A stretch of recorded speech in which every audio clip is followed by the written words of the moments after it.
Sudah dapat tadi ayatnya? Surah Al-Maidah tentang hurrimat alaikumul maitatu ya? Coba baca ayatnya. Nanti artinya sedikit. Bismillahirrahmanirrahim. Fasik. حرمت عليكم الميتة والدم ولحم الخنزير وما أهل لغير الله به والمنخنقة والموقوذة والمتردية والنصيحة وما أكل السبع إلا ما ذكيتم وما ذبح على النصب وأن تستقسموا بالأزلام ذلكم فسق اليوم يئس الذين كفروا من دينكم فلا تخشوهم واخشوني اليوم أكملت لكم دينكم وأتممت عليكم نعمتي ورضيت لكم الإسلام دينا ومن اضطر في مخمصة غير متجانف لإثم فإن الله غفور رحيم. Artinya, iya Pak. Diharamkan bagimu memakan tangkai darah, daging babi, dan daging hewan yang disembelih bukan atas nama Allah, dan yang tercekik, yang dipukul, yang diambil, yang ditanduk, dan yang dimakan binatang buas, kecuali yang sempat kamu sembelih. Dan diharamkan pula yang disembelih untuk berhala. Dan diharamkan pula menggundi nasib dengan azlam anak panah, karena itu suatu perbuatan fasik. Pada hari ini orang-orang kafir telah putus asa untuk mengalahkan agamamu. Sebab itu janganlah kamu takut kepada mereka, tetapi takutlah kepada aku. Pada hari ini telah aku sempurnakan agamamu untukmu, dan telah aku cukupkan nikmatku bagimu, dan telah aku ridhoi Islam sebagai agamamu. Tetapi barang siapa terpaksa karena lapar bukan karena ingin berbuat dosa, maka sungguh Allah Maha Pengampun Penyayang. Jadi yang diharamkan itu hurrimat alaikumul maitatu, segala macam bangkai, ya kan? Dalam hadis baru ada pengecualiannya, kecuali bangkai ikan dan bangkai belalang. Bangkai ikan, bangkai belalang, ya. Jadi kalau belalang itu mati tanpa disembelih boleh dimakan. Ketemu ikan mati tanpa disembelih boleh dimasak. Asal jangan yang busuk aja ya. Kalau baru mati boleh. Tapi kalau ketemu kijang mati, baru aja mati, nggak bisa dimakan. Harus disembelih. Hurrimat alaikumul maitatu waddamu, segala macam darah. Di kalangan orang Nasrani ada dia motong ayam, dikumpulkannya darah ayam tuh dalam tempurung, sembelih lagi ayam sampai 10 ekor penuh itu tempurung, dan darah itu dimakan. Menurut Islam boleh atau tidak? Tidak boleh, haram hukumnya. Darah itu mengandung penyakit, cacing, penyakit-penyakit yang lainnya. Jadi darah itu harus dibuang. Itu sebabnya kalau menyembelih ayam itu harus terbuang darahnya semua. Ini kadang-kadang orang yang memelihara ayam dipatahnya sedikit, digoreng saja sedikit, lalu direndam dalam air panas. Itu haram hukumnya kita memakannya, tidak boleh. Jadi hati-hati makan ayam potong. Kadang-kadang tak baca bismillah atau tidak orang yang potongnya. Yang kedua, tidak putus 2 urat nadi di leher ayam itu. Pertama, tabung makanan. Yang kedua, tabung udara. Harus putus. Ini enggak, digeseknya aja sedikit. Lalu ditanyakan kepada orang tuh, Pak, mengapa menyembelih ayamnya darahnya sedikit aja keluar? Supaya beratnya tidak berkurang katanya. Kalau banyak nanti darahnya keluar, ada berapa pula itu? Sampai 10 ekor atau 10 on katanya. Jadi alasannya komersial. Sedangkan kita beli ayam disembelih alasan untuk penghalalan menurut syariat. Kadang-kadang penjual ayam itu lebih banyak dia mementingkan uang daripada mementingkan halal atau haramnya, tidak diperhatikan. Jadi baca Bismillah, Allahu Akbar, disembelih gitu ya. 2 kali ke bawah, 2 kali ke atas. Harus putus 2 urat nadinya. Yang pertama saluran makanan, yang kedua saluran udara atau pernapasan. Terus putus. Jangan gini aja basa-basi aja. Lalu dipatahkan, direndam di dalam air panas. Jadi matinya ayam itu mati karena dipatahkan itu sebetulnya. Bukan mati karena sembelih. Sudah itu ayam itu dipotong harus tak boleh dia sedang bergerak. Dan tak bergerak lagi dia baru direbus. Baru dia dipotong. Ini kadang masih bergerak-gerak dia. Kan 2 kali menderita. Pertama kali menderita disembelih, yang kedua belum habis lagi sudah dipotong-potong lagi. Nah, jadi harus tak bergerak. Begitu juga memotong sapi, kerbau, harus mati binatang itu dulu. Baru ditanggalkan pahanya. Ditanggal. Ini kadang masih gerak-gerak dia nggak tanggal pahanya. Ada tanggal pula kepalanya. Nah, jadi tunggu dia tak merasakan sakit lagi baru. Sehingga halalnya menjadi sempurna. Nah itu dia ya. Halal haram di dalam kitab suci. Jadi dalam kitab Weda ada larangan, ada perintah, ada larangan. Dalam Al-Quran ada perintah, ada larangan. Jadi yang haram dalam Al-Quran itu termasuk yang sekarang ini judi ya. Judi online.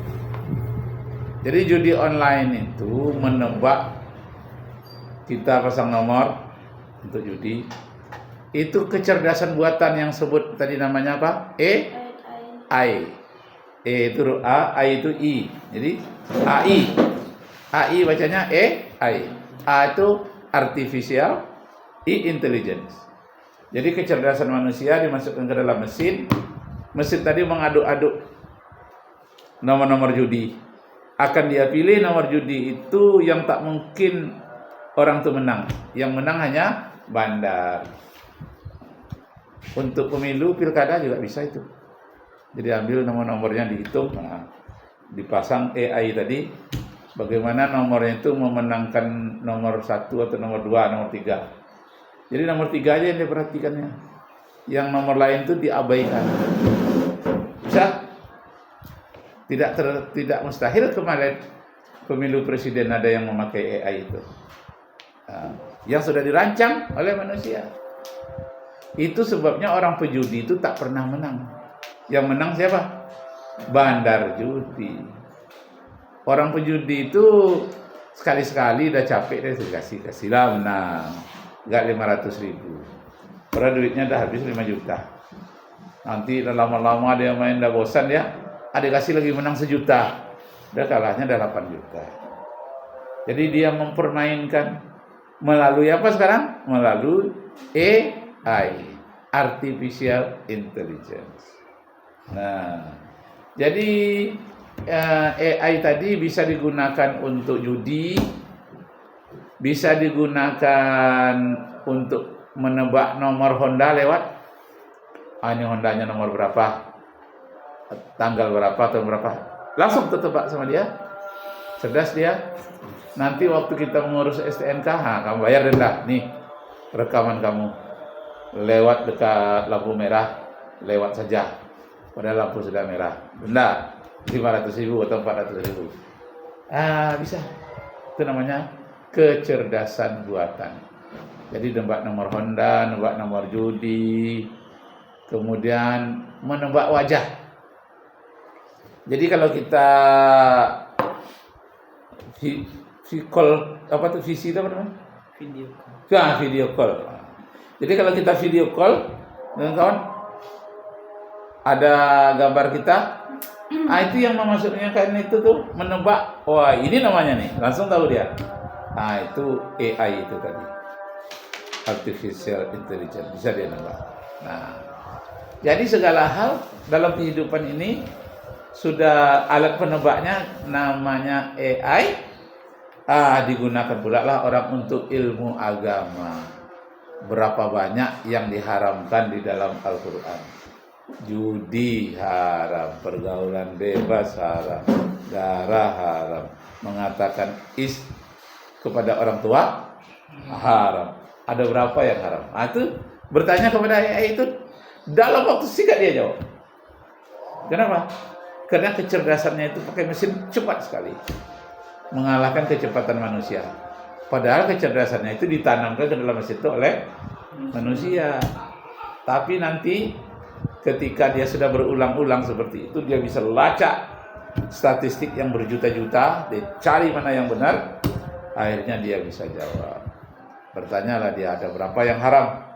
Kemudian jumlah huruf Al-Quran, berapa? Tahu dia? Al-Quran semuanya, huruf yang dipakai dalam Al-Quran, berapa huruf alif yang dipakai? Berapa huruf ba? Huruf ta berapa? Tahu dia. Dan tahu pula dia ada berapa ayat-ayat Injil yang dipalsukan. Ini rekam ini kan. Ini kan masuk ke YouTube, dengar oleh negara nanti. Nah, orang yang mendengar nanti ini bisa dia cari saat itu juga. Berapa jumlah kesalahan terjemahan dalam kitab Injil? Kalau tidak salah itu 6.277. Yang Injil berbahasa Indonesia sekarang di Indonesia. Jadi 6.277. Banyaknya kesalahan terjemahan. Apa kesalahan terjemahannya? Tuhan dibuatnya Tuhan. Kata-kata Tuhan, Mister, dibuatnya Tuhan. Umpamanya Nabi Isa dalam kitab Yohanes pasal 16 ayat 13-14 dikatakannya, akulah utusan dan akulah Tuhan. Tuhan di situ artinya Tuhan Guru. Oleh Injil yang sekarang ditulisnya Tuhan. Ini yang Nabi Isa, aku guru, akulah Tuhan. Padahal bukan Tuhan. Tuhan itu artinya guru. Akulah Tuhan guru. Karena Nabi Isa itu guru. Muridnya banyaknya 12 orang. Guru itu disebutnya Tuhan. Padahal Tuhan. Karena terjemahannya dari bahasa Yunani. Berapa banyaknya kesalahan seperti itu? Kesalahannya 6.277 menurut AI tadi. Lihat. Kemudian telitilah oleh pendeta yang pandai bahasa Ibrani, yang dari Italia, dari mana? Iya betul rupanya. Diperiksanya 3 aja dari 6.277 itu 3 aja diperiksanya sudah parah itu di dalam kitab Injil. Waduh, katanya bagaimana? Kalau semuanya kita periksa banyak sekali kesalahan, 3 aja udah fatal. Pertama, Nabi Isa itu Tuhan Guru, disebutnya Tuhan. Sehingga akhirnya seluruh Indonesia orang bertuhan kepada Nabi Isa di kalangan orang-orang Nasrani. Sejak dari zaman Belanda lagi, bertuhanlah dia pada Nabi Isa. Padahal Nabi Isa mengatakan, aku ini guru, aku ini Tuhan Guru, aku ini Rasul. Disebutnya Tuhan. Akhirnya bertuhanlah mereka kepada Nabi Isa alaihissalam. Fatal itu apa tidak? Fatal lah, luar biasa. Itu kesalahan-kesalahan itu.